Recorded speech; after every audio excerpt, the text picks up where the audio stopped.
And so some other metrics that we've started to introduce even in the past year is for the companies that fail, how many of those founders try again? Because that indicates resiliency, that indicates the the willingness to try and learn and just be a part of the entrepreneurial journey.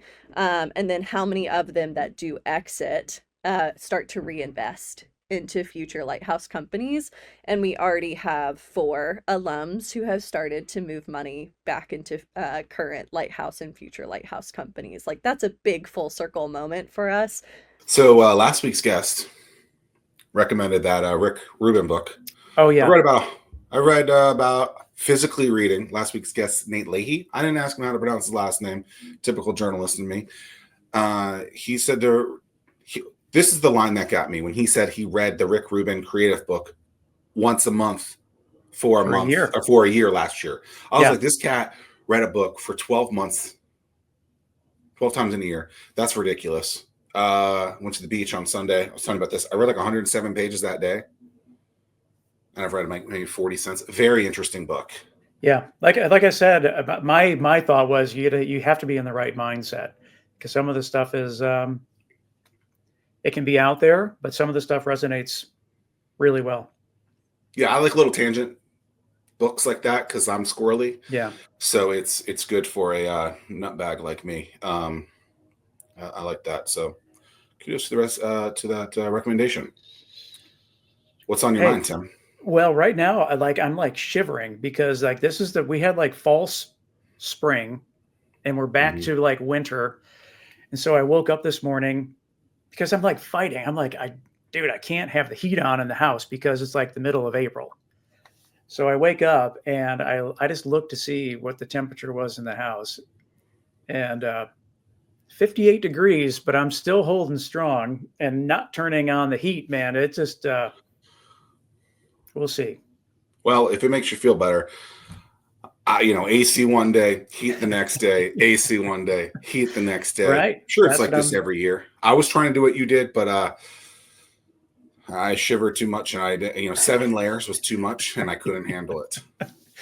Yeah. So we'll see. It's 58. I think that might be a record. That's typically when the smoke alarms start to chirp, and then you run around the house trying to find the smoking. Wait for real? The chirping fire alarm. Well, because the battery. It's the batteries that's weakened because of how cold it is in your house, and never knew that. How well do you know today's guest? I know. I'm nervous and excited at the same time because typically Debbie is a great person to find trouble with, and that that part of me is this will be a fun show.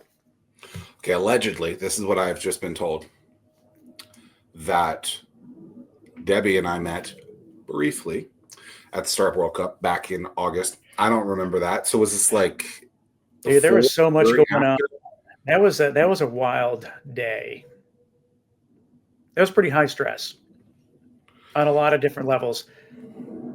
I remember. So we had we did a random draw, and I think it was right out of the gate. A Lighthouse Lab company went first, correct? What do you mean? Was the first company that pitched? Yeah. Yep. Whoa.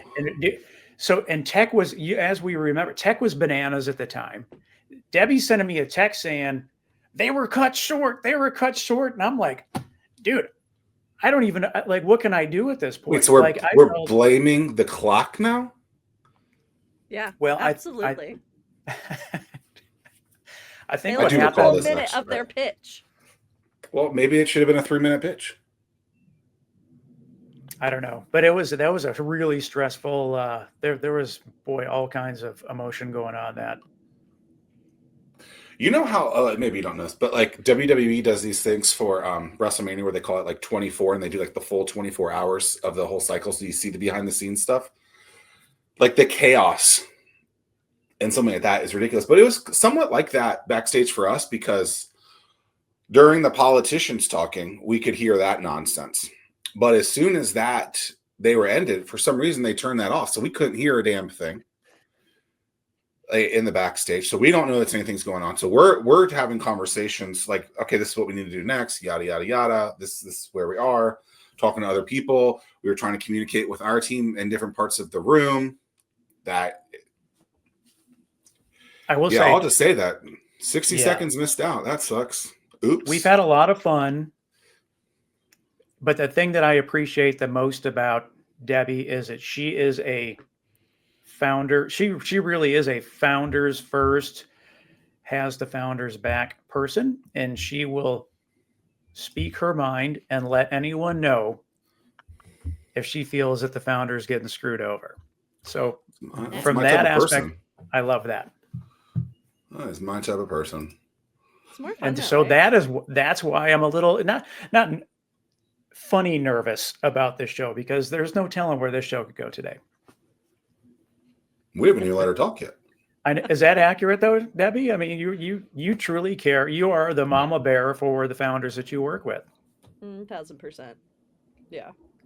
Yeah. I just remember at Startup World Cup, I went backstage and I was like, Tim, you cut them off by a minute. You missed a whole minute of their pitch because the timer started 49 seconds late. Now, I just want you to know that we do have video evidence of this. So if it's not true, I have video evidence of it. Okay, well, I'm going down that rabbit hole today. We're gonna find out. I will send you my video because I recorded all their pitches. So did they start at like 3:11, or like how did it happen? I'd have to go back and look at the video, but like they started their pitch in the after the timer had already started. So it sounds like user error on their fault. No, like they didn't know that the timer had already started, and they were like, "All right, go ahead and go." I don't know. I have to go back and look at it. Yeah, we were. I think that was. That'll be my. I can rest assured that we have not announced yet where we are doing the Startup World Cup. That will be soon. But being able to go into this place, we've already established. What time the doors open last year? 5:30. I don't know. We'll be able to go in the space at 1:00 as opposed to like a half an hour before start of doors open. So we'll have a lot of that ironed out this year. So I'm super excited about that. Solid. I'm excited. I mean, you also have a significantly more planning time instead of 4 weeks. So there's that. Yeah, we learning curve with everything. What was 4 weeks? That's how long we were like it was last week? Yeah, like we were notified like 3 or 4 weeks before it was happening that this big thing was happening and to send all the pitches in. Yeah, it was a lot of moving parts, and we're super excited to have Lighthouse. You all have always been a really great supporter of everything. You know, I mean, like, it's great. So I appreciate that collaboration. That's been going on for a long time. Yeah, all the way back to Todd and Larkin in 2012. No, I think even before then. So because Todd. No, I'm saying like they were like I remember Todd had the idea because I met him. I feel like I met him when TechCrunch came to town. When I convinced TechCrunch to come to town, Debbie, it sounds like that was 13 years before that. But So in 2012, I guess it was early 2012, I was about to open Hatch. And Todd was like, "Oh, I'm so like envious. I want to use that word, envious, that you figured out how to get this open." Because he had the idea before me to do Lighthouse, and he just, for whatever reason, him and Larkin couldn't get it done. Yep. And so obviously it launched fairly quickly after that. But I think that's where I met Todd. And then I remember Startup Virginia Partnership, which I don't think they're still around, but that was like the Steve Case organization, Tim. Oh, Rise of the Rest. Yeah, Rise of the Yes, Rest. they had something even before that. Yeah. And they sent us all out to Boulder, and they gave 2 tickets to Virginia, and I gave my ticket to Todd. I still went there to Boulder, but he got my ticket. And then I think Lighthouse has been good friend. Like there's been good synergies between the communities. So that's been nice. Yeah. Startup Community Way in Brad Feld back in the day. Well, Forgot and about that's that the guy. funny thing is that like you hear other people from other parts of the ecosystem, and they're like making it such a big deal about Richmond and Hampton Roads working together, and I'm like, we've always worked together. Like that's not anything new for us. That Yeah. I don't know what you mean. Do you know why I think it is? And I don't think people will want to hear this.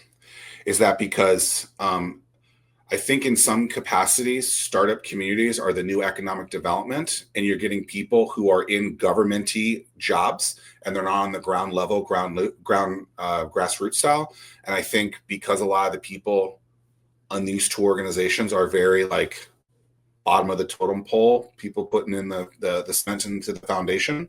I think that's why you see it where in the on the other communities, it's people that are like, okay, this is like my econ dev job in the community, and it's just very different. And also just Yeah. again to Tim's point, telling it like it is, it's the funding structures that exist behind these things too. So if you look at the funding that's available for ecosystem development, a lot of times they require regionalism. And so when you start to push outside of regionalism and combine regions, it starts to create this nuance of like, wait, why are you helping startups that aren't from your region? Like you're supposed to be doing this regional bottom up specific to the region's need thing. And it's like, no, that's not always how it works, because sometimes there's either not enough density, or you need certain mentors that are outside of that region, or you need investors that are outside of that region. And so a lot of times for these organizations to thrive and continue to exist, we end up having to fight each other for certain funding pools, because that's how the funding is set up. And so if we can get the funders to start breaking down that mindset, then there's a lot more cross collaboration, and not just cooperation, but real collaboration that can continue to happen across the ecosystem. Not to mention, companies founders don't look at barriers like that. They don't Nope. care, right? Nope. So it's very obnoxious in the way that people think. It's like, okay, all your customers are probably not local, Yeah. and you want that awareness globally, so be open to that. And it's always been shocking to me how like narrow minded individuals are about some of this stuff. It's like, yeah, I don't if you could sell someone in California and Cheyenne, Wyoming, in some you know Peru, why not? Yeah. Yeah. And I think that's another big thing too of if the entrepreneurs aren't focused to one area, why do we have to be? Uh, and at the same time, they're also not just getting their talent from here, but when we bring in entrepreneurs that are outside of our area too, we're also getting to show off the talent and the resources that exist here. And so, one of the things we've been talking a lot about at Lighthouse is that the way that we're approaching how we're developing Lighthouse is the new form of attraction based economic development. Back in the day, attraction based economic development was go find the big corporate, bring them in, have them set up shop, etc. But what we're doing now within ecosystem development and entrepreneur support and founder support is we're now the new type of attraction, bringing in investors and bringing in corporate partners to be customers of the startups that we support and to invest in the startups that we support. And maybe that startups in Nova, maybe that startups in New York, maybe that startups in Richmond. But being able to bring these communities and networks together creates real impact, because now all of a sudden people are talking to each other all the time. There's resources that they can get from the different communities that they are part of, and it's also not a burden to the entrepreneur anymore. Like, think about all of the parents in particular. It's one that I focus on because I'm a parent to 3 kids under 7. I need to build where I have a support community. And so it doesn't make sense to ask startups to move to the locations that Lighthouse sits in, because maybe their community is not there. Maybe their grandparents aren't there. Maybe their families aren't there. Like, how are we building on the ground where these founders are, and then connecting those hubs and spokes across the entire area that we serve, rather than expecting you have to set up shop and stay here for 3 years? Hubs and spokes. I like that. Yep. That's the terminology in particular that Kaufman Foundation came up with during the eShip playbook that they Here I am created. thinking you're a genius and you stole it. No, I No, steal it's things all the time.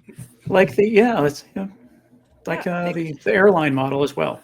yeah. Victor Huang is a genius, and so is Andy Stoll and all the folks that worked at Kaufman during those days. And now Victor's running Right to Start. So if you want to look at cool policy work, Oh, is that you what need he's to check doing out now? Victor. Yeah. Oh, it's so cool. Victor's incredible, and Andy Stoll's running the ecosystem builder leadership project. And so there's again, they're continuing to do amazing things, but like I got the luxury of having Larkin Garvey as one of my mentors, which means I connected to the entire national ecosystem, and I got mentors left and right center. And so I get to import knowledge for a job pretty much. I get to travel and bring knowledge back and bring investors back. It's a good time. How many cohorts are you in your second or third cohort now as the leader of Lighthouse? This is my third. Wow. Yeah, I started 1 week before my first one. Last year. I started in February. And so they're like, week on the job, by the way, cohort starting.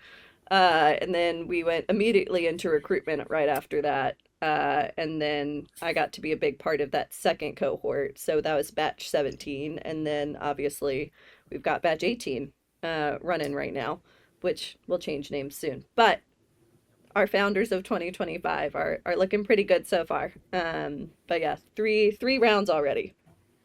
Wow. Where does the time go? Right. Also, that's so many founders in 1 year, which again, reasons why we're switching to one cohort instead of two. Yeah. Shout out to VroomBrick. We love us some VroomBrick. Leland and Adam and Justin are great.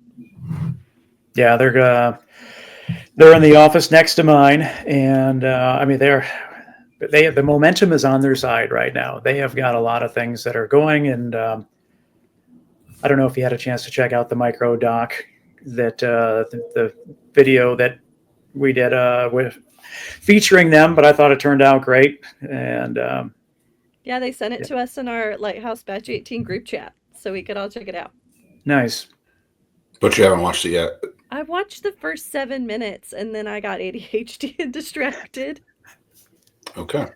Let's be honest here. I've got 3 kids under 7, and I run an organization, and life is nuts. So keeping my attention is difficult at times. 16 minutes and 32 seconds here. We still have your attention. Congratulations, Tim. We are rock stars. Okay, so don't know you very well, right? This was supposed to be an interview like 8 weeks from now. So I did very minimal. Actually, I did no research on you, so I don't know anything. I don't want to be a liar. I don't want to be accused of as a liar, because as a 41-year-old, I just don't think it's necessary to lie. You know, it just seems ridiculous. So you said you lived in Staunton. Is that like born and raised for a long time, and then you moved to Richmond? Like, give me like the quick elevator 30-second of you. My very fast life story. I was born in Maryland and adopted at a day old. And we 3 months later moved to Lynchburg, Virginia. So grew up in Lynchburg. Moved to Harrisonburg, Virginia for JMU because my sister also went there. So I was like, gotta go where my sister went. This is fun. And then met a cute boy while I was there, and was like, crap, now I'm staying here. So I got married in between my junior and senior year of college. I was a baby. And then we moved down to Staunton because I was working in Charlottesville and he was working in Harrisonburg. And so have been in Staunton, or was in Staunton, from 2014 to last November. And yeah, then we moved to the lovely neighborhood of Church Hill in Richmond. So I was commuting for almost a year for Lighthouse from Staunton to Richmond, which was not enjoyable. Every day? 2 to 3 days a week. Is that a far drive? It's an hour and a half. Okay. I have 2 feeders off of that. Is he still a cute boy? Yeah, oh, for sure. He's gotten even cuter because now he has a beard and tattoos, which I'm 1,000% here for. Okay. Can I ask you a question about the adopted aspect? Absolutely. Okay, so a lot of people in my family are adopted. Have you ever tried to reach out to the birth parent? Did you like? Yeah. Is there any like interesting aspects of that? Because it's quite interesting. My mom had a brother and another brother, and only her and one of the brothers were adopted together. And then like years later, she tried finding her other brother. She did, and they actually lived here in Norfolk, Tim. But like 5 miles apart from each other. But I think they were adopted in like somewhere pretty far away from here. So it's just crazy that, Wow. that like they ended up in the same city. They never ended up meeting, if I recall. But like, it's just all that's interesting to me. I'm just like, how is that in your world? Yeah, I had always known that I was adopted. My parents were always very open with it. My brother is my biological brother. He was born 19 months before me. And so I have other siblings that we were aware of. And so 3 years ago, I matched with two of my siblings on Ancestry.com. And so went and met one of them, and then ended up getting connected to my birth father and birth mother. I met my birth father with my brother that I grew up with. And yeah, there was a can of worms that was interesting to open, and there are times where I wish I didn't open it. Hmm. Not still connected to them now because it's just a very loaded thing, but I think where I give my parents, my adopted parents, all of the kudos is I was very aware my entire life that I was adopted. We did foster care for other babies. So there was 24 newborns in my house from when I was 10 to when I left for college. And so it was always around the world fostering and adopting. And so very appreciative to my parents for setting us up and understanding that. But yeah, my sister is also adopted. And so there's three of us. And my sister, obviously, we hated each other growing up, and I ripped the heads off her Barbies because that's what you do when your sister pisses you off. But now we're best friends, and she's awesome, and it's really cool to be able to like, your family is what you create, not just what you, um, not just what you're born in. And so, kudos also to my birth parents for knowing that this was not something that they could do. So I don't know. It was a very interesting journey. Still haven't met some of the members of the family. Still deciding on that. But we'll see. Tim, you called her the mama bear for founders. Is that what you called her? Yeah, well, yeah, but I mean that. Yeah, That story, right, that you just told, to me sounds like because you were surrounded with all those kids your entire life, that is why you love the work that you do. That and my dad. My dad is what? So my dad passed away 10 years ago, and my dad is the epitome of what it means to really see people. So he always saw the full potential in people. Always had this approach to people that uh, absolutely illustrates that it's nurture over nature. And so there's one story that my friend told me 3 years ago because my dad was his dad's boss. And he was like, Debbie, I don't know if you realize that your dad changed my life. And I was like, what do you mean? Like, what? And he said, my dad worked for you, and there was a promotion, and my dad wasn't ready or qualified for it yet because of his time at the company. And he went to your dad and he said, just this is where my financial position is at for my family. I need to do more to provide for my family right now. Things are really hard. Things are really tight.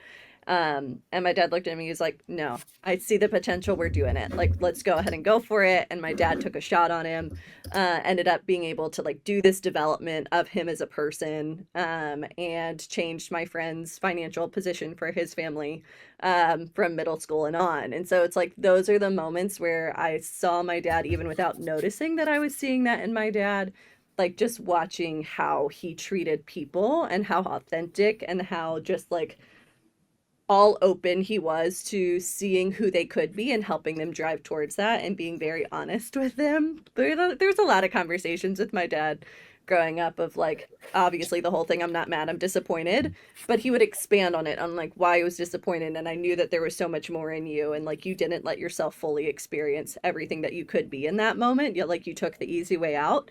And so he was always so direct. Yes, we screamed and yelled at each other and did the whole thing, daughter father relationship. But it did towards the 2 years that I was home alone with my parents after my brother and sister went to college. Like I got this deep experience with my dad, and like definitely turned into one of my best friends. And so when I got married really young, I'd call him and be like, oh my God, Dad, Nate did blah, blah, blah, blah, blah. And he'd hang up on me and he's like, I'm not talking to you till you talk to your husband. You need to learn how to handle this on your own. And so he's just like, yeah, I will always be sad about the fact that I didn't my dad didn't get to see my kids and like didn't get to see all of this life, but I also got this really beautiful time with him as the only kid left at home, and just like watching how he was with people and how authentic and just great he was with people. And then his viewing, it was hundreds and hundreds of people just telling us stories over and Hmm. over again of how my dad saw them first. He didn't see their position, he didn't see their wealth, he didn't see their title, he didn't see their failings or anything like that. He always just saw the person very holistically. And I came to realize probably like in my mid 20s that I approach people the same way, and it's because of my dad. Thank you for telling that story. Yeah. Yeah, I dig that. So cool. I think that that's one of the biggest compliments that I can receive from someone. It's like when I run into somebody or they reach out 5, 10 years after they've gone on to find some sort of success and say, hey, you changed the trajectory. You taught me the things that I needed to get to this point. And like that right there makes it all worth it for me. Yeah. Yeah. Don't care about the accolades or things like that. It's like, how deep of a connection did I get to build with the people in my life?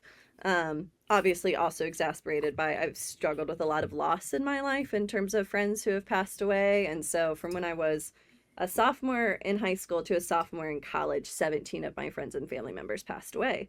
And then that all culminated in my dad passing away while I was towards the end of my college years. And like, you learn very quickly when you experience loss like that over and over and over again. You have no clue how long you're going to get to know this person and how long you're going to get to be with this person or experience life with them. So I might as well have real deep conversations from the get-go. I don't do well with small talk and things like that.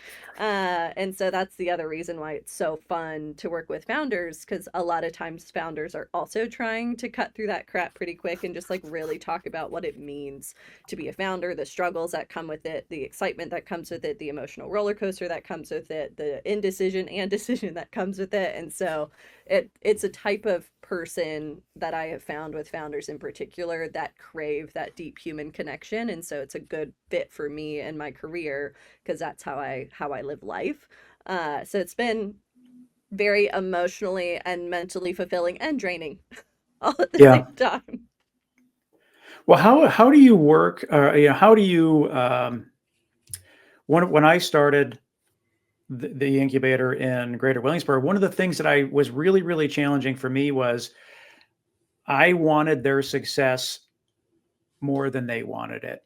And I had to learn the hard way. And so now I'm very, very candid with companies that we take on. And I tell them from day one, I cannot want this more than you. I will run with you step for step, but I can't want this more than you do. How do you handle that? Because it just seems like we have very similar personalities. Did you have to learn the hard way? How do you handle it? Yeah, there's a lot of hard learning there, and also a therapist to help me realize like you cannot take their emotion and you cannot take their outcomes and bring them in and hold them to your chest and take them on. You have to just hold it out here with them and say, I'm acknowledging this. Like, yes, okay. Also having a very early conversation with them of what do they define as success. I had to learn to start asking that very early on, because the other part with my personality and just the way I approach life is I always see really big potential in every person, and sometimes that's not what they want to pursue. And so being very clear of like, what does success mean to you? We can drive towards that together, getting them to set really clear goals. And also getting comfortable with, it was less of their success and like where they wanted to go, and more of sometimes they can't hear the feedback that I'm giving to them right now, and that's okay. And so there's moments in the early days where I'd get so frustrated where I'm like, they just need to do this and they need to hear this feedback, but they're getting so defensive or they're getting mad or whatever it ends up being. And I'm like, they're just not mentally prepared to take that feedback right now. Give them some space, give them some time, and continue to let them process, understanding that in the way that I approach life, when someone says there's a problem, I'm like, oh, that's objective. There's a problem and a solution. The end. Yeah. But for others, when you say there's a problem, it's like that's emotional and that's a personal affront to me, and something's wrong with me because you said the word problem. And so it's like, you know what? need to figure out how to better approach. We set a norm in my old organization that feedback is direct but not personal. It's never I an like that. affront to you as a human. But it's there. Here's a problem that we've identified that we need to solve. And so there is a lot of relearning how I communicate with people. Because, like you said, I do cause trouble. I do say it like it is. But I usually need to set the ground rules that this is direct and not personal. I don't think you're a bad person. I think that there's things that we can all learn together. So how are we going to learn that right now? Yeah. Can you say Well, that it's quote again? interesting. Feedback is direct but not personal. Yeah. I like that. Yeah, and with that, I mean, like you said, batch 18. I mean, that's a pretty long history in terms of the number of companies, the alumni, the strength, and the brand that you're protecting the Yeah. brand of Lighthouse and of Debbie. So Yeah, it's a big lift, but it's exciting. Like yeah, we've had 140 companies go through. 91 of them are still active. That's a lot. 13 have been acquired. That's a lot of acquisitions too. With I think some more coming within the next 12 months. But we'll see how it goes. But it now I get the opportunity to go back to all of these alums and like have real conversations with them. That's the part of the fun part of my job last year was doing a deep dive into the alumni network and understanding like where are you at, where are you going, what do you need, what is a real way Lighthouse can help, and that started informing the new direction for Lighthouse. Okay. mm, The sounds thing, juicy. yeah, but I'm gonna go to the thing that you talked about first, and then we can go to the juicy part, the juicy fruit part, Tim. I like fruit, so I like juicy. Go ahead. And not vegetables, we have learned. We can go back to that too. Okay. I have no idea what the hell you guys are talking about there, but we'll get to it. 91% are still active. Like, 91 of the 140, not 91%. okay. So what is that? Like 60% or so? Something like that. I don't want to do the math. A lot, right? That's a good amount. Yeah.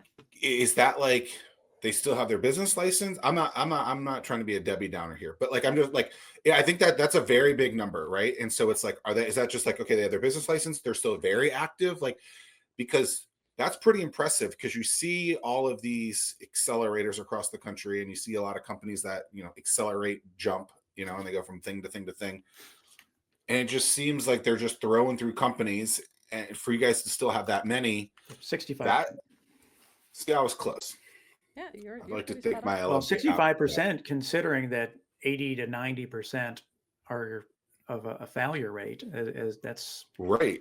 But from one way. organization, and I know you haven't been there the entire time, but like, what is that sauce to be picking correctly?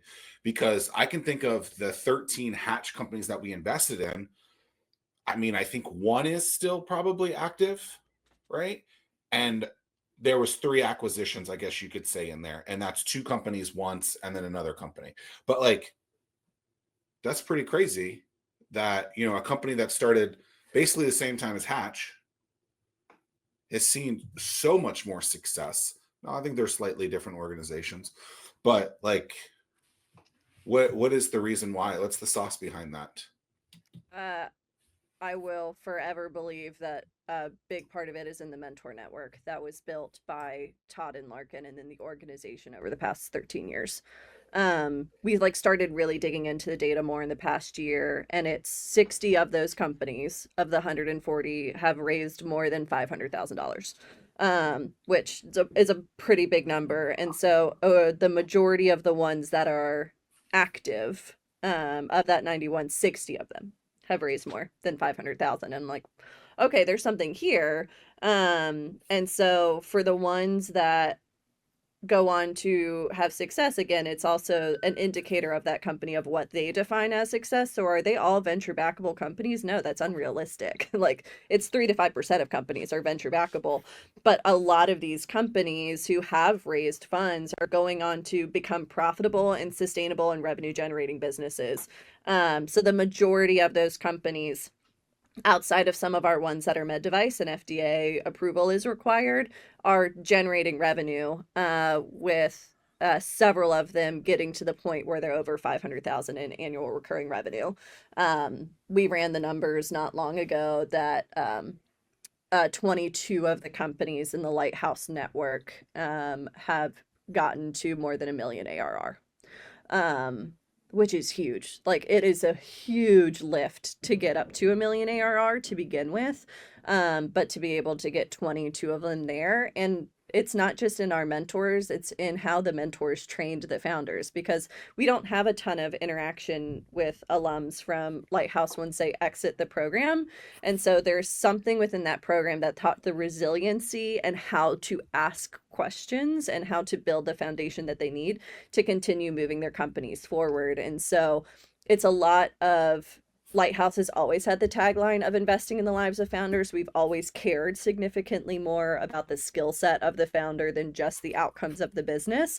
And so some other metrics that we started to introduce even in the past year is for the companies that fail, how many of those founders try again?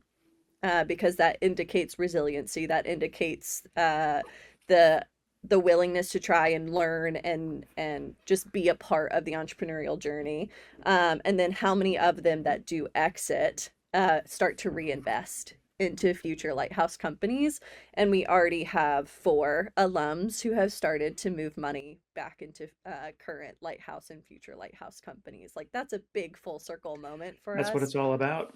That's That's the what goal. it should be about. Yeah, that's like Right. so exciting to see these these alums turn into investors now, and they're like, oh, this is interesting. Like, oh, I like this company, and even the way they mentor is so spot on. Like, the mentor for VroomBrick is James Barrett. James Barrett founded Tenet Turner, and he was batch 2 of Lighthouse, I want to say.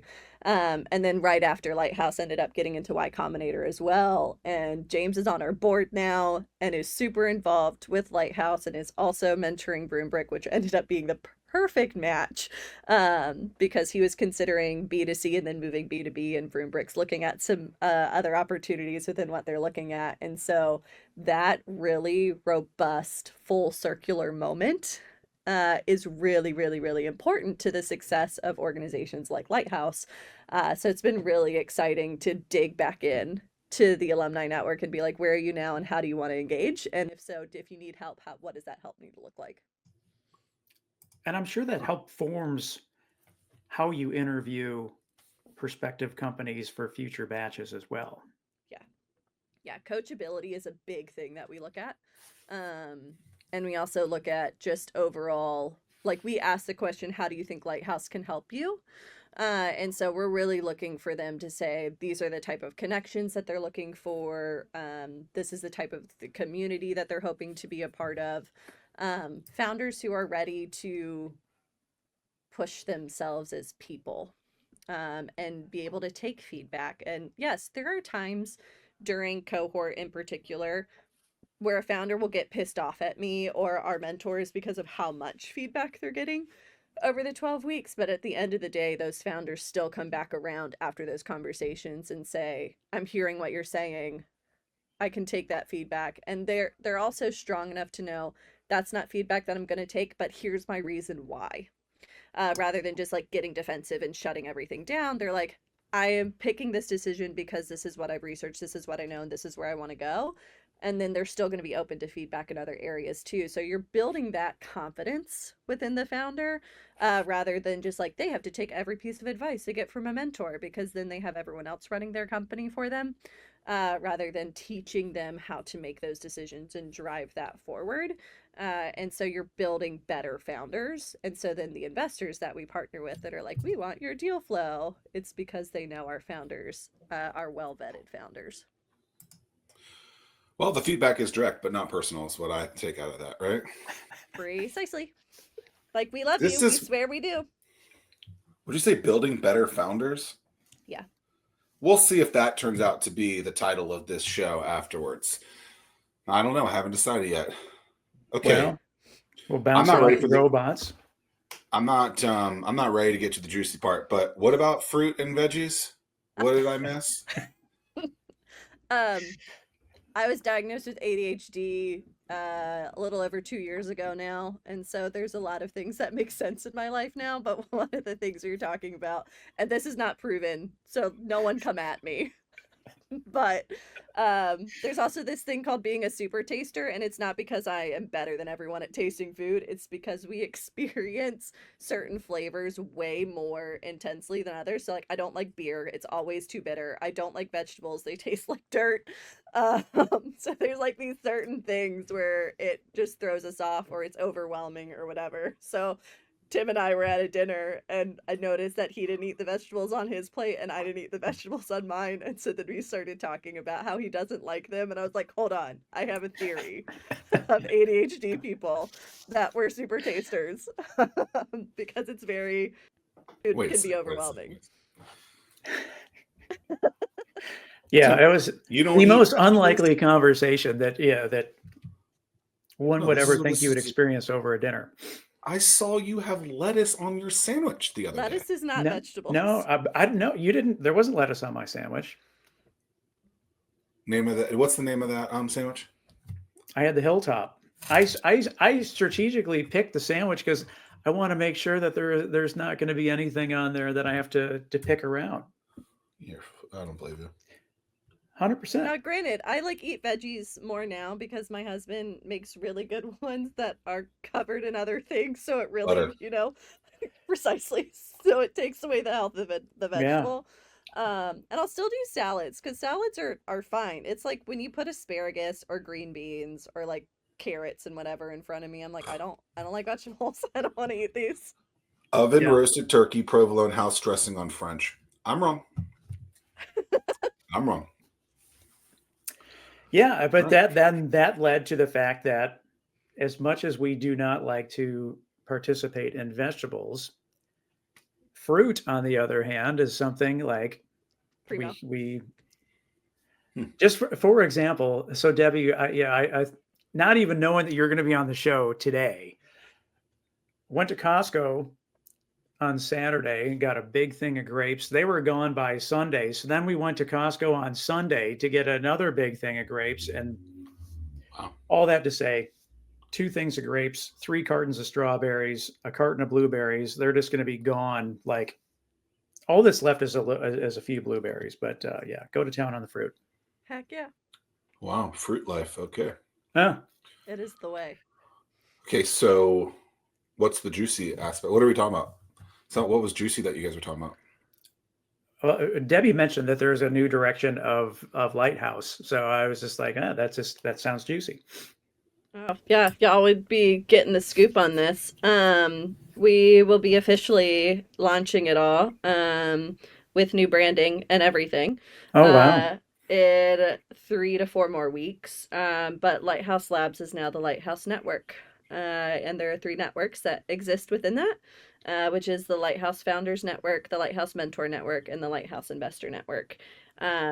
The big reason for this is the more and more we've talked to alums, the more and more we've talked to our investing partners and our mentor partners, is there's a big gap between exit from program and what a founder really needs.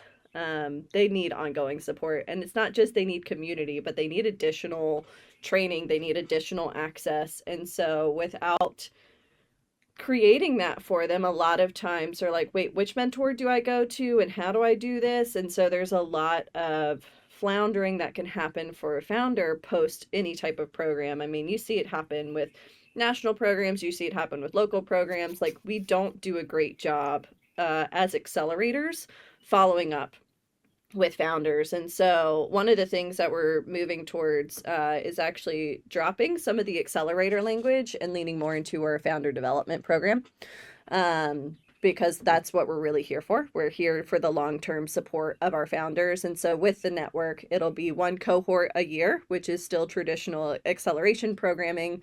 And then the rest of the year is committed to investor roadshows for anyone in the network that's raising. It's ongoing training that is built by some of our mentors, like sales ops. I love my founders. They're incredible. It is very hard to sell, and a lot of them need some additional support and learning some of the facets of not just how to go and close a sale, but how to operationalize it. And so building out additional content on sales ops, building out additional content on activation once you do have a customer within your platform. There's a lot of things that you need to do because as humans, we want to be led and we want someone telling us what to do every step of the way. So if your marketing's not matching that, once you bring someone onto your platform, you end up having a lot of attrition. And so then you just have a ton of customers fall off and you're like, wait, what happened? It's like, well, you didn't engage them the right way. And so really building out the systems that support this growth to million ARR.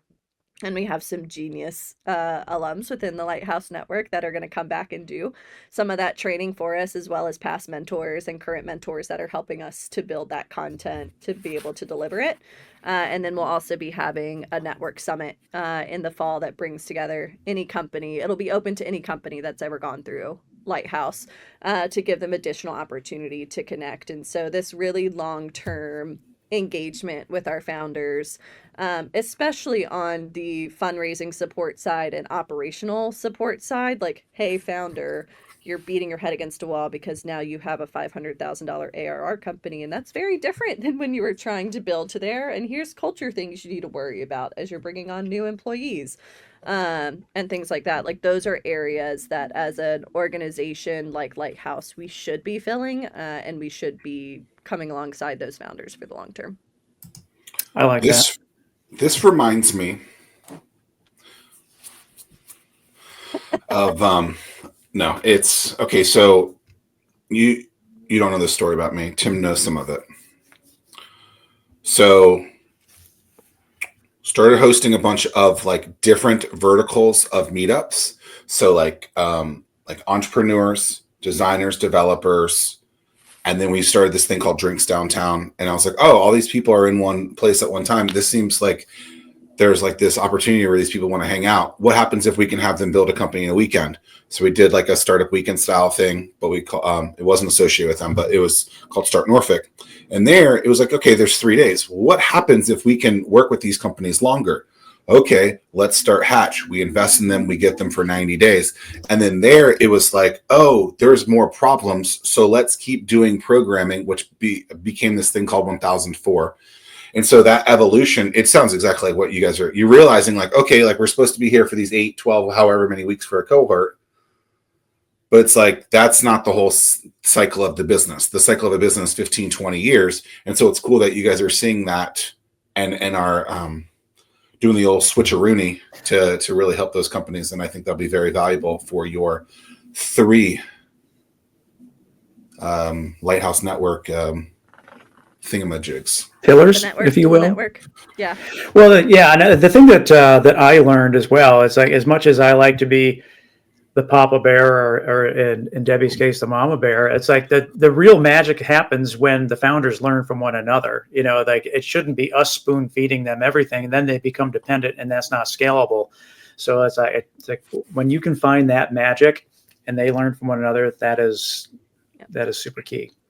And it also starts to attract more corporate partnership opportunity as well as just additional sponsor opportunity, because now for a lot of these service providers that do want to sponsor what you're doing, or a lot of these other organizations that do want to partner with you, you're now giving them more opportunity to see later stage founders, which is where they thrive. And it also gets to a point where it's just a great, like, we are personally obsessed, we as in me, am personally obsessed with Steve Ryan and Angie Collier with Pillsbury, as well as David Lay with Williams Mullins. So it's like 2 lawyers who I have been night and day impressed with. They're so founder friendly, but it's so much easier to build a partnership with them now, because it's like, hey, we're going to get founders vetted and supported to this point before we refer them to you, and then we're going to continue to work with them. And so it's minimizing the cost on the founder, and it's giving the lawyer exact deliverables that they can work on. And so it makes it a lot easier for the lawyer to do their job and for the founder to be prepared before going into those meetings. Like, the more that we, again, develop these founders, the more that we talk to these founders and say, this is what you need to know, this is what you need to build, this is what it needs to look like, the easier it is for us to build partnerships with folks like Pillsbury and Williams Mullen, because now we're sending them vetted, ready to go founders, versus a founder will engage with them and the lawyer has to do what the lawyer has to do, but then the lawyer's asking 12,000 questions that could have been answered beforehand. Then the lawyer feels bad because they've got to charge them for the hours. And so you have these crazy costs for the founder, and then the founder's like, lawyers suck. And it's like, they actually don't if you leverage them the proper way and you're prepared when going into that meeting with them. And so the more that we can partner alongside these founders to say like, hey, we're going to get you prepped for this, we're going to get you prepped for this, the more that we can start bringing them real value added service and get other service providers in there that we have vetted and know are going to work with the founder the way that service providers should be working with founders, which AKA isn't predatory. Is Pillsbury legal? A legal firm, or is it food? Because is that you thinking the same thing, Tim? Yeah, well, and then I was like, if it's the food, I didn't know that they're a Virginia-based company, but no, it's Pillsbury Winthrop Shaw. It is a legal firm. They are based in Nova, but it's really funny because their startup division is called Pillsbury Propel, and so I've been needing to make an AI image of the Pillsbury Doughboy drinking a Propel energy drink to send to Steve to say this should be your new logo. The robots aren't good with images, so it'll probably look terrible. No, it looked really weird the first time I tried, and I was like, I might just need a graphic designer for this, but we can try AI a couple more times as it learns. But that needs to be their logo. It's a Pillsbury Doughboy with a Propel energy drink, but trademarks and copyrights and whatever, so they can't. But it would be hysterical.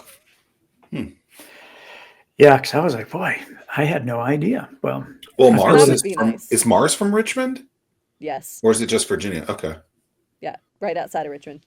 Okay, so Richmond is famous for candy and cigarettes. Those are two things that kill people. Great. I mean, why not?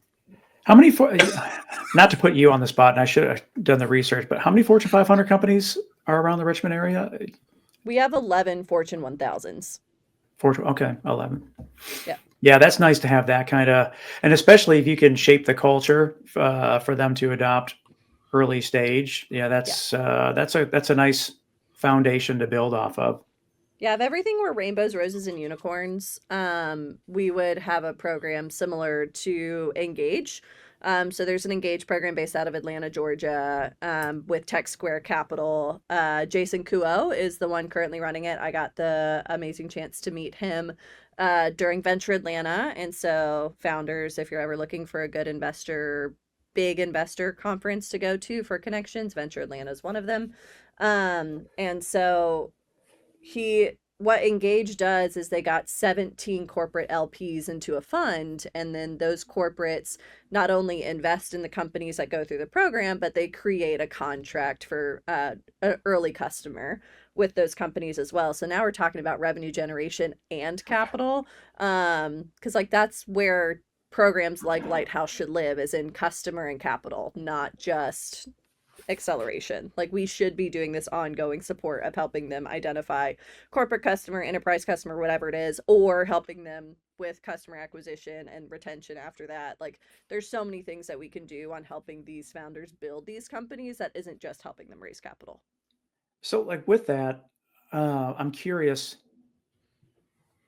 is it part of the DNA within Lighthouse to take advantage of opportunities when presented to you? Because it seems like whenever we reach out to Lighthouse companies, they're very quick to respond, raise their hand, and say yes. And you don't find that everywhere else.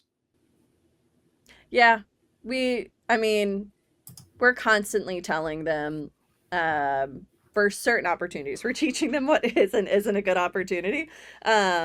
But that's important to know too. Yeah, they're very responsive when there's things out there, and they'll also vet it through us of is this legitimate? Is this something that you would deem good? And for sometimes, yes, it's a pitch event for exposure that could be really great for them. For other times, it's this investor approached me and I don't really know anything about them. And it's oh, we do. They're in our network. And by the way, they've also already invested in 6 other Lighthouse companies. You should absolutely talk to that person. And so also being available to help them vet through those. But we're also, as an organization, constantly sending that stuff out to our founders. So as soon as we know it's available, we're like, hey, apply to this thing. It could be great. Whereas the other things that I don't find value in, I'm obviously not going to push out to them from the network perspective. So are you guys telling me that you don't eat salads? Yeah. I will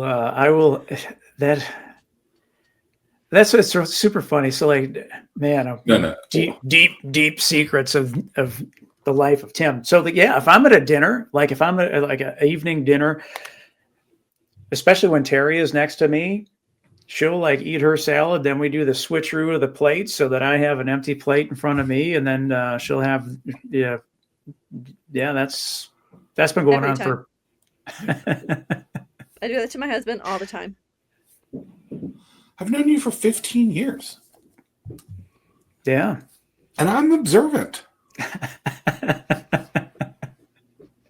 I feel like we've mastered the craft. Yeah. I feel like I need to leave. Well, so like Debbie is like, I go to Debbie for strength and, that make me not feel so out there on my own.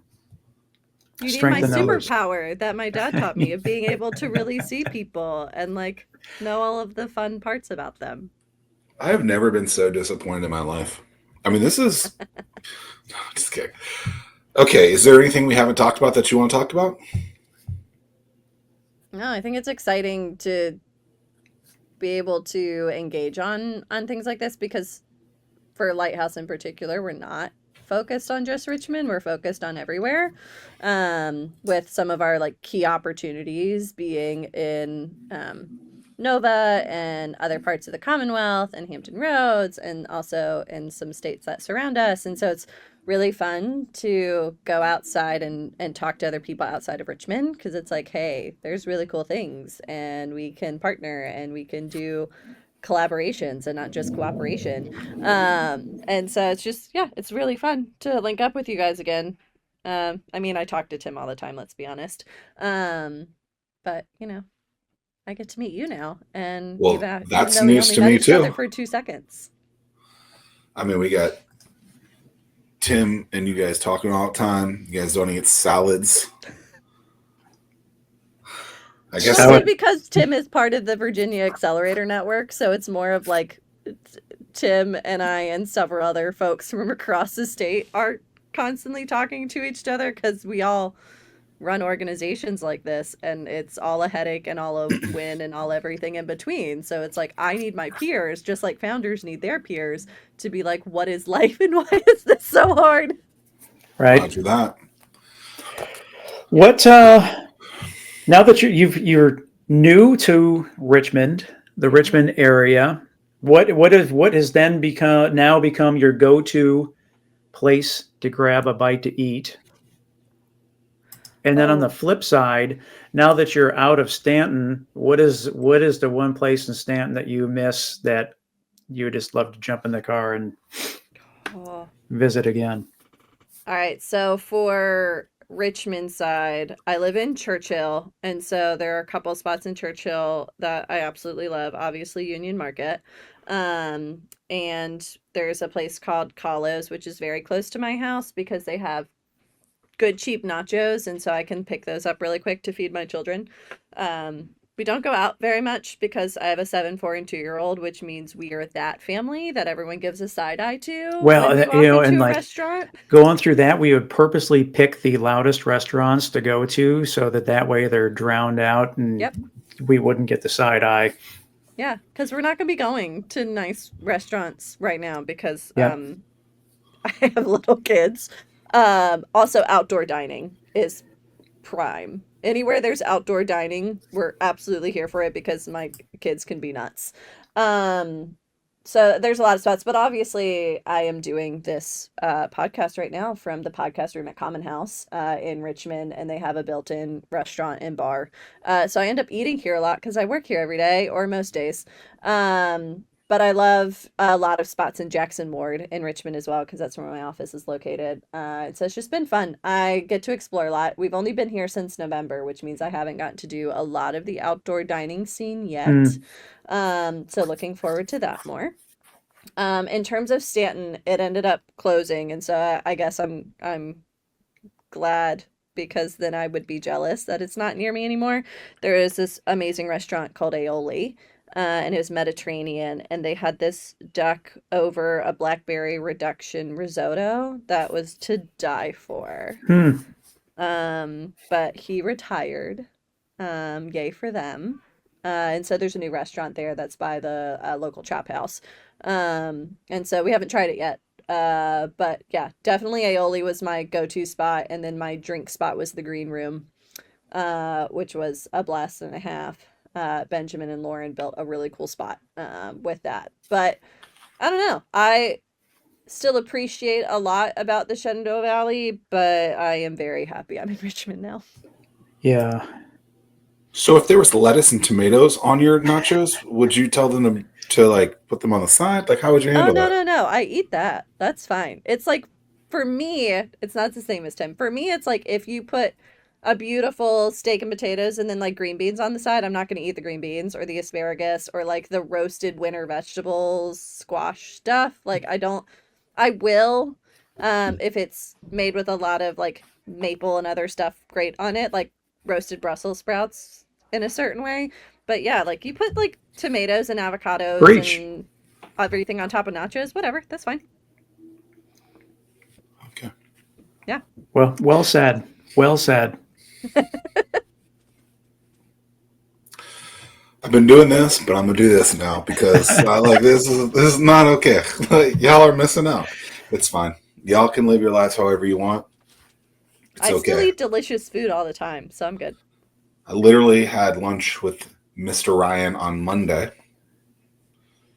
And Dude, it's a very stressful time for me. Like when people are like, "Hey, when you get invited to dinners or lunches and stuff like that." I mean, it's just like Tim is quickly going online to make sure I know what the menu looks like ahead of time, so I'm not in an uncomfortable situation.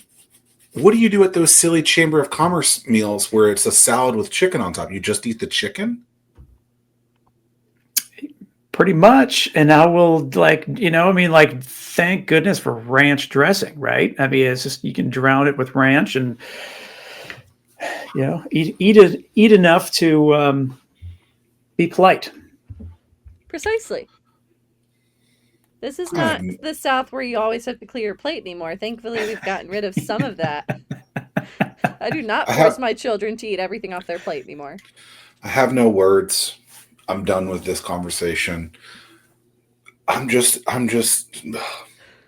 Oh, people walked away learning a whole lot more about Debbie and Tim than I knew that it was inevitable that this was going to come out, but. Wow. Well, thanks for being here today. This has been a delight, ? Maybe.